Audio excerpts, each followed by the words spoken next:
Have you ever heard the phrase, I'm too busy? And how does that make you feel when someone says, I'm too busy? If people are too busy to talk to you on the phone or send you a text back or go to lunch or go to a movie or whatever it is that you're wanting to plan with that person, then that kind of hurts sometimes when people don't get back to you. My name is Rhonda, and I am here to help people navigate through self-discovery and find out who you are and also who you are not. Our society really glamorizes being busy and busyness as a sign of success and productivity. But I don't think that's true. I think it's a lack of being able to set priorities. And through a process of transformation and in self-discovery, you can decide who you want to be and who you don't want to be. I have recently been reading a book by Mel Robbins, and it's called Let Them. And it's an excellent book. I recommend it for everyone. Mel Robbins is a very really famous motivational speaker. As a matter of fact, she just opened up a tour that she's going to go on to with her book, and her tour was sold out within a matter of a couple of hours. She was actually quite an amazing woman, and she came up with this theory of let them, which means what it says. Say that you text someone and they don't text you back, and the theory that she has is you just let them. Don't let it affect you. Don't let it change your day or your behavior. But I kind of struggle with that. I think it's because of the different priorities in our life. And with people saying, I'm too busy, what I hear is, I don't want to make time for you. Because I know in several situations and circumstances that, say, my daughter was in a car wreck. I was at work. This was a few years ago. I was at work and I was doing payroll, and I dropped everything when I found out that she was in a wreck, and I left right away. Well, I was doing something very important. I was very busy, but I made time for that. And so the busyness that we experience in our life is a perception. And I don't know if people who say, well, I'm too busy. I have a couple of friends who I'll text them, we haven't talked for a while, and they'll say, okay, well, I'm really busy. Why don't we talk this Sunday? We'll talk on the phone this Sunday. And then I never hear from them. And that's kind of where I have applied, the let them, let them be that way. But on the flip side of that, there are a lot of feelings that go with that need to be worked through. It's not just an easy thing to let them, although there are situations where I've been able to use that, and I just say, just let them do that. Let them be that way. And when I bring up the subject of texting, there are certain people that I know their patterns of texting. I know that they're busy. They've got a lot of things going on in their lives. And there are people that I can text, and I know that I will receive a text back within a couple hours for some people, a day for some people not even a week. Same with phone calls. But those are patterns that with my relationship that have built up, and so they don't really affect me. But when there's times where when you text someone, and people have their phones 24 hours a day, so when people aren't getting back to you, it means that they're not thinking about you and that you are not a priority in their life. I'm sorry, but that's the way that it is, whether people want to deny that or not. And through a process of going through this self-discovery, which starts off with self-awareness, that's what I found out about myself, is it really, really, really irritates me when people don't return my phone calls or my texts, because I don't randomly do things, to take up people's time. There are times with a couple of friends when we get on the phone, we talk for a long time, but that's our choice. That's not a reason to not call someone back. And I found that it really, really irritates me if someone doesn't get back to me. Maybe because I am older, and back in the day where we all didn't have telephones. We didn't have mobile devices. We didn't have any of that, and there weren't the expectations that there are today. But, decades ago, when I would call someone, it was exciting. It was an exciting thing, and people would call you back. And those were the priorities that I have. It wasn't just random people. So I have to go through in a lineup and decide not to put people out of my life, but to really prioritize who I do want in my life and how it makes me feel. Some of that is communicating with people and telling them, which I have started doing a couple of months ago. It's like, hey, if you're not going to text me back, I'm not going to text you anymore, or I'm not going to talk to you on the phone anymore. But I'm not that kind of a person. If someone does text me or call me, I will get back to them because I know how it feels when people don't. I think there are different levels of communication that people have with each other. The word ghosting was a word that came up like a decade ago, where people just disappear from your life and you have no idea what happened to them or where they went, which is one of the, in my opinion, one of the worst forms of abuse that there is. And it's also, it can be something that's intermittent. And so with an intermittent reinforcement, you kind of get addicted to that. Intermittent reinforcement, I guess, can go either way, good or bad. But it kind of trains us to think that that's acceptable for people to do that.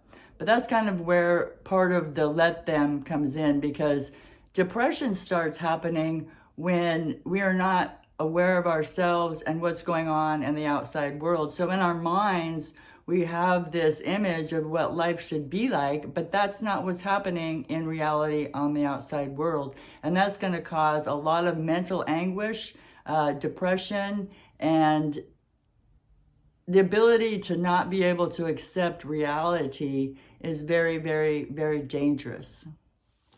Sometimes we tend to glamorize other people in our lives and then put them in a position or a place in our lives and prioritize them when they're not doing the same thing for us, which I think is where that can kind of get kind of hurtful there. And there are some people who would say, oh, that doesn't bother me, that's not a big deal, but I bet you it does. And so when we're thinking about self-awareness, it has to do with not only what's going on inside of us, but what's going on outside of us.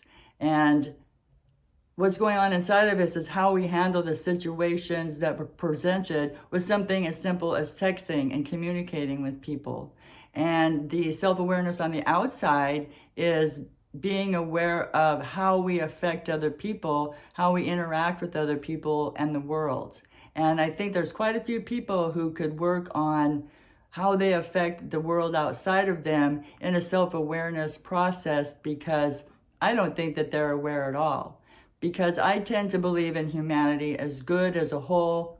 Don't get me started on politics.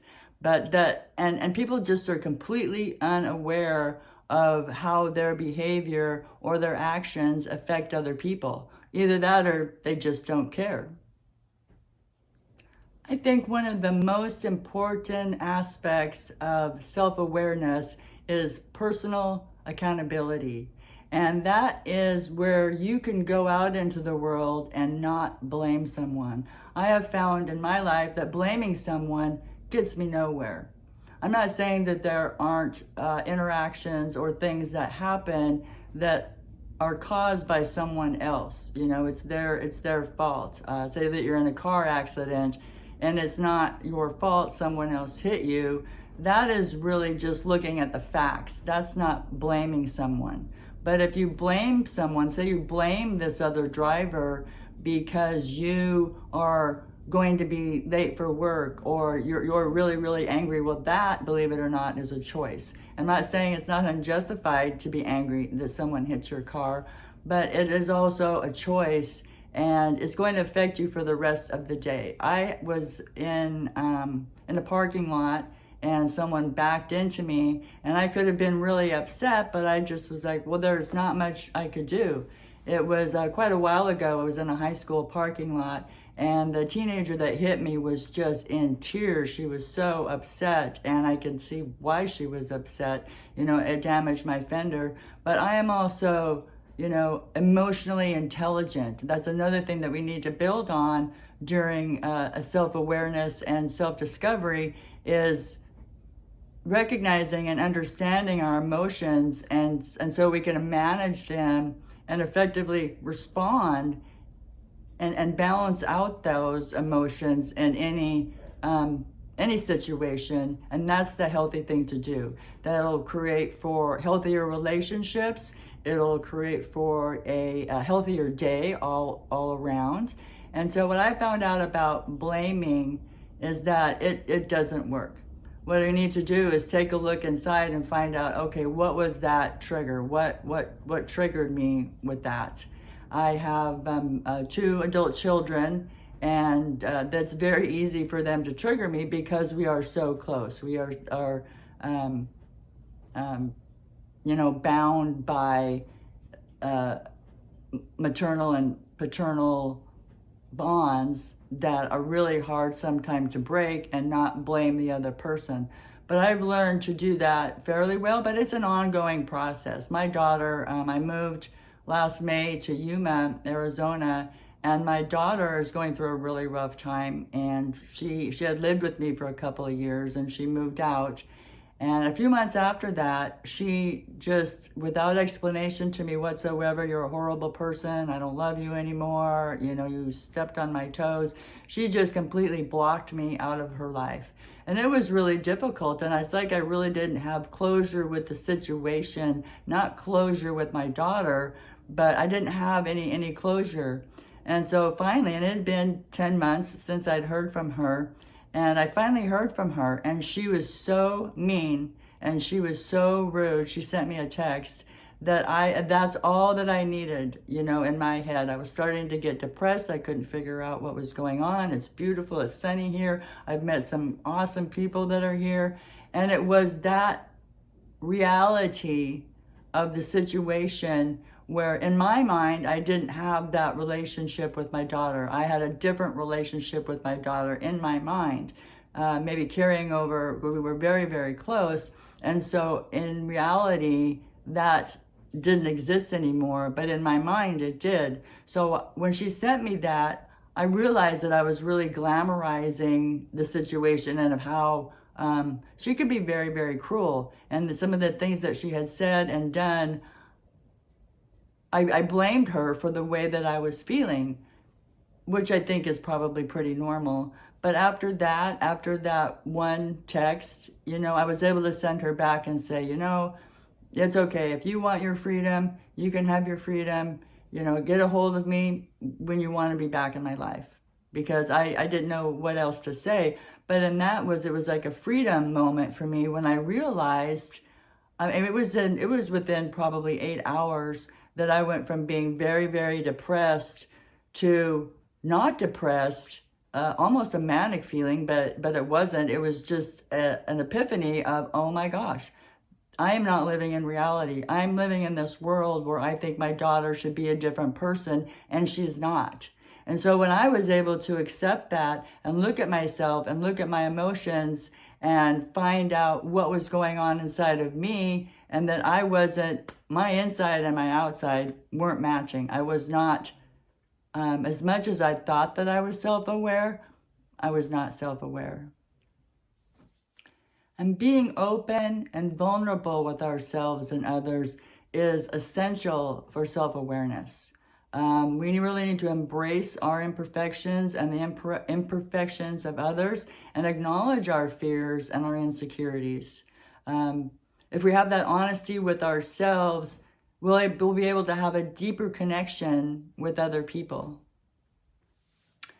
I believe that there is a process of getting to self-discovery, which is a lifetime challenge and goal. But I think there are 7 steps that need to be taken to really get into the self-discovery and find out who our true and authentic selves are.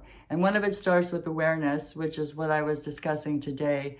The next one is boundaries, and the next one is detachment, then intuition, synchronicity, consciousness, and then into self-discovery. I think that these other 6 steps are important before we can really truly say that we have discovered ourselves. And maybe that would never happen. But I believe it's important to go through these different steps in our lives, because with self-awareness, we have to have self-awareness in order to be able to set boundaries.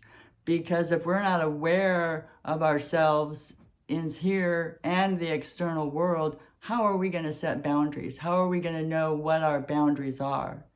And without boundaries, we won't know what we can detach from. And detachment is a wide topic. There's a lot of different opinions about what detachment is. But without detachment, we are not able to really perceive, or I think that we're not able to perceive our intuition and those signs that we're getting from the universe that are guiding us along the way. And without that intuition, we're not going to be able to recognize those signs of synchronicity that the universe is putting in front of us, which are coincidences that aren't really coincidences, and they have special meanings. And with synchronicity, what I have found is that it'll keep happening over and over and over and over again until you recognize it. Or if you don't recognize the synchronicity, then your path is going to be redirected. The universe is trying to keep us on a certain path, and we do create our own reality, which is a really hard concept to understand, but I do believe that. But then the next step is consciousness, where that provides us with a connection. That provides us with a connection, a deep, true, meaningful connection with ourselves and others and the universe. And once we've made that connection, we can go into self-discovery, because self-discovery, in my mind, once you reach self-discovery, it should be fun. You know, going through the work and the steps and to be able to jump from, you know, self-awareness to self-discovery without the other steps in between is going to be challenging, very, very challenging. And I've not been able to do that. And I've been working through these steps, and it's made a big difference in my life. So if you like this video and you'd like to see other content, like and subscribe, and I'll catch you next time.